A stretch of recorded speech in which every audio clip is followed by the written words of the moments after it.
Guardião de 2009. Eu tô com vergonha.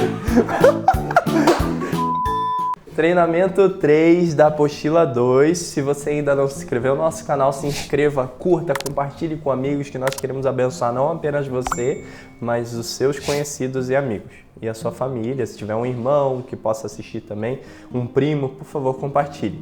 Esse capítulo treinamento 3, antes eu gostaria que vocês se destinassem a um local reservado da casa de vocês, um local mais tranquilo para que não haja perturbações, um irmão, alguém, um barulho da TV, isso tudo atrapalha. É muito importante que vocês estejam sozinhos, num quarto sozinhos, num local reservado para a comunhão de vocês com Deus e com a reflexão da palavra. O capítulo do treinamento 3, o título é Amor Incondicional. Aqui embaixo vocês vão ver o número do WhatsApp para o qual vocês devem mandar o nome de vocês, o ano de nascimento, por exemplo, Bianca ou Mateus, capítulo, aí coloquem o ano de nascimento, 2009, o capítulo treinamento 3 e uma frase, um versículo que chamou a atenção deste capítulo. A novidade é que a gente vai fazer uma revisão agora dos capítulos anteriores e eu vou falar algumas palavras que eu quero que vocês anotem.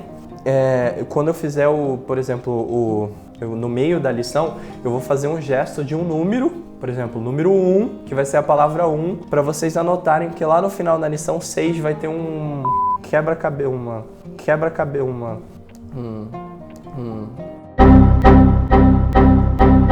palavras cruzadas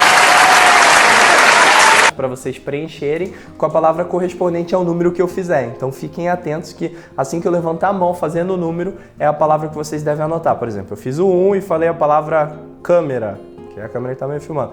Aí vocês anotem lá, 1, câmera, que lá no final da lição 6 vocês vão completar as palavras cruzadas com essas palavras, ok? Fiquem ligados. A gente viu no treinamento 1 que nós não devemos usar a liberdade que Cristo nos dá de maneira libertina, né? O que seria libertinagem?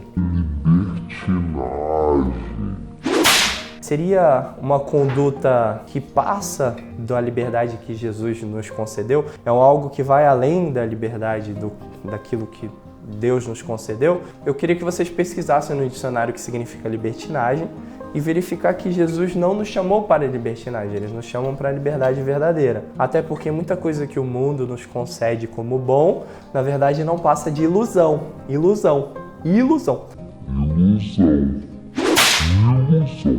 Então coisas assim, que, como por exemplo a neblina, que parece algo firme, que a gente abre a janela, tá tudo branco e fala, caramba, não dá para sair, a gente não consegue, mas quando você chega perto ela vai se afastando de você, assim são as coisas que o mundo nos oferece. São coisas que parecem reais, mas quando você chega perto elas se dissipam. Então os desejos que o mundo nos oferece, na verdade, não passam de ilusão, e o que Cristo nos oferece é concreto e real. Ao mesmo tempo, Jesus nos aceita da maneira como nós somos. Inclusive, eu acho que vocês já ouviram falar aquela conhecida frase que Deus ama o pecador, mas odeia o pecado.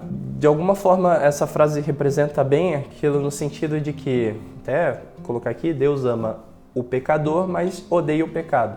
Que Deus nos aceita da maneira que nós somos. Então nós não devemos nos sentir culpados por sermos um pouco, talvez, inexperientes, às vezes a gente se considera inadequado, ou a gente acha que ora pouco. É claro que a gente pode mudar e tentar ser melhor, mas Deus nos ama da maneira como nós somos. Inclusive aqui no capítulo do treinamento 3, tem um versículo para memorizar, que está em Mateus, o trecho de Mateus 8, de 1 a 4, e o versículo-chave para memorizar é o versículo 4, que diz assim: Jesus estendeu a mão, tocou nele e disse: quero que seja curado, seja purificado. Imediatamente ele foi purificado da lepra. Outra palavra que eu gostaria que vocês pesquisassem agora na internet, no dicionário, é a palavra lepra. Aqui no nosso contexto atual, a lepra é chamada de hanseníase. Não sei se vocês já ouviram falar. É um nome mais bonito para uma doença ruim, uma doença grave. Inclusive, nesse contexto atual, vocês sabem como é perigoso você se aproximar de pessoas que têm, por exemplo, o coronavírus e ser contaminado pelo vírus. A lepra era muito pior. As pessoas elas sofriam muito por conta dessa doença, não sabia a cura. Hoje em dia, hanseníase, que é a lepra, que é chamada de lepra naquela época, tem cura, mas na época não havia cura conhecida e as pessoas tinham muito medo daquelas pessoas que sofriam de hanseníase, da lepra, e se afastavam, e haviam regras sociais bem restritas, igual existe um pouco hoje, da gente não poder sair sem máscara, a gente não poder se aproximar de pessoas de população de risco, por exemplo, idosos ou pessoas que têm outras doenças, não expor essas pessoas ao risco de pegar o vírus. Naquele tempo as pessoas também tinham que ficar longe daquelas que eram identificadas com lepra. Existiam cidades construídas só para pessoas com lepra. Então era visto como algo assim algo muito perigoso, que todos deveriam se afastar, e era visto até algo como impuro. E muitos entendiam até que as pessoas que tinham lepra eram pessoas amaldiçoadas por Deus. Assim, tinha essa visão. Inclusive, recentemente cheguei a ouvir algumas pessoas falarem que o coronavírus é punição divina pelos pecados de pessoas ou do mundo, pessoas que fazem coisas erradas na visão deles. Mas a gente vê que esse pensamento é até refutado pelas próprias atitudes de Jesus, é afastado. Jesus, ele se aproximava do leproso e curava esse leproso como consequência do ato de fé. Existem pessoas hoje em dia, a gente questiona aqui no capítulo, que a gente trata como leprosas hoje em dia, assim, pessoas que a gente não gosta de ter contato ou que a gente discrimina. Sei lá, existe algum colega ou alguém que vocês não gostam ou discriminam por ser de determinada forma? Mesmo o leproso sendo uma pessoa mais improvável na multidão, foi a única pessoa que naquele momento se aproximou de Jesus. Então, será que essas pessoas são mais discriminadas, são mais colocadas de lado? Não são aquelas são mais suscetíveis a buscar Jesus porque elas percebem que elas têm necessidade de Jesus? Por exemplo, às vezes tem um colega da turma de vocês que é muito tímido, gosta de ficar no canto. Até me lembro uma história também da idade de vocês, quando eu me mudei, quando eu morava no interior do Mato Grosso. Não existe Mato Grosso do Norte, é Mato Grosso, diferente do Mato Grosso do Sul. É Mato Grosso do Sul. Morava no Mato Grosso, tinha um colega novo que ele vinha do Paraná, inclusive é uma cidade chamada Umuarama, aqui no interior do Paraná. Ele era meio roqueiro, assim, tipo, ele se vestia de preto, cabelão comprido, tinha um estilo gostava de ouvir músicas de rock, tinha um estilo diferente do que a nossa turma tinha. E quando ele entrou, ele foi super discriminado, assim, as pessoas achavam ele super estranho, falavam, lá vem um roqueiro,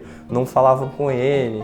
E aí, como eu também já era como vocês, assim, criado dentro da igreja, eu entendi o valor de Cristo na minha vida, eu entendi que eu deveria me aproximar dele, porque eu percebi que ele era discriminado, que as pessoas não falavam com ele, excluíam ele dos convites, dos eventos que a turma organizava e tudo. E aí eu comecei a falar com ele e virei muito amigo dele. E descobri que ele era um cara muito bacana, muito legal. Ele tinha histórias, assim, muito legais para contar, ele era muito parceiro, ajudava em tudo. Inclusive, ele era bem conhecido, tinha muitos amigos aqui no Paraná, mas lá no Mato Grosso não conhecia ninguém. Com isso, eu consegui trazê-lo para o grupo, para a turma e falar, gente, olha, o fulano aqui, o roqueiro, ele é gente boa, ele é legal. E com isso a gente conseguiu colocá-lo nas atividades da turma e ele se tornou amigo de todos. E hoje ele é super feliz, assim, lá na cidade onde eu morava. Ele tem vários amigos e, graças a Deus, assim, ele conseguiu se inserir. Então, talvez, será que você não deve...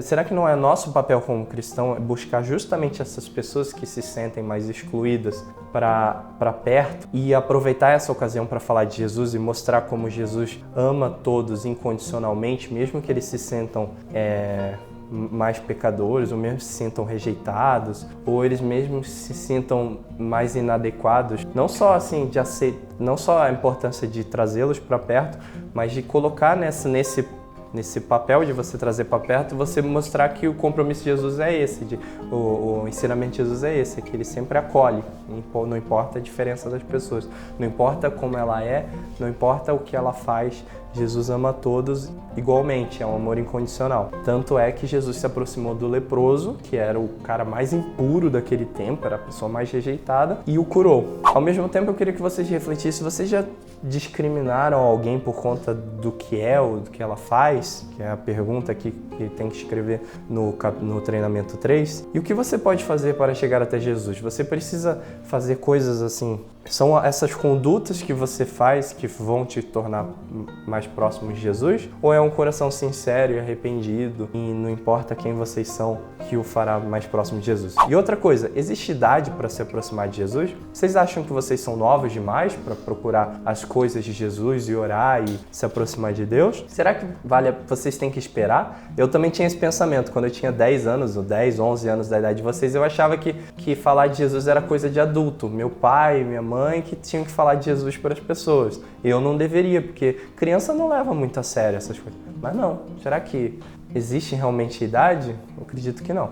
Eu acho que vocês, com a idade de vocês, é o melhor momento de falar de Jesus é agora. Com a idade de vocês, do jeito que vocês estão e quem vocês são. Agora eu gostaria que vocês orassem, pedissem a Deus para aplicar essa mensagem ao coração de vocês e pensar em alguém específico da turma de vocês, da família de vocês, que vocês percebam que é mais excluído, assim, é uma pessoa mais afastada, que vai ser missão de vocês alcançar essa pessoa com amor e trazendo para perto e dessa forma falar de Jesus na prática para essa pessoa. Beleza? Até o próximo treinamento.